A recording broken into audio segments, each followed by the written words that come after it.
finish na. Dahil nilabas na ni Plextone ang bago niyang phone cooler.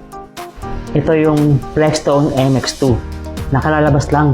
Kasi panigurado, walang tatalo dito sa ganitong presyuhan. Pero bago ang lahat, i-appreciate muna natin kung gaano kaganda yung box. Grabe, box pa lang, premium na.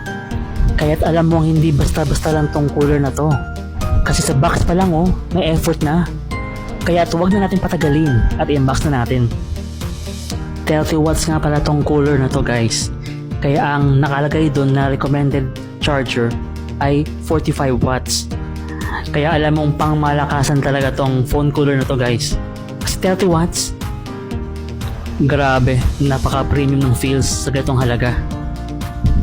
Meron na siyang kasamang Type-C to Type-C cable, magnetic plate, at pangmalakasang phone clip.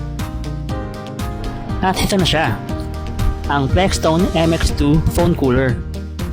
Wow! Grabe guys, hindi ako makapaniwala. Sobrang napaka-premium ng build quality.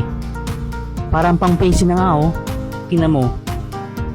Grabe, sobrang solid guys. Alam mong tatagal yung cooler kasi hindi tinipid sa materyales. Siguraduhin nyo palang tanggalin nyo muna tong plastic bago nyo gamitin. Ito nga pala yung sabitan ng phone clip.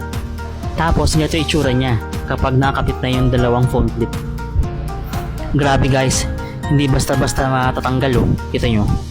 At ganito ang itsura niya kapag naikabit mo na sa phone mo. Tinesting ko siya kaagad at grabe, kakabit ko pa lang, sobrang lamig na. Kita nyo, negative 2 agad.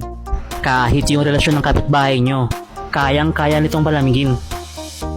Kaya guys, kung ako sa inyo, bumili na kayo. Nilink ko na sa Yellow Basket kung saan ko ito nabili. Kasi guys,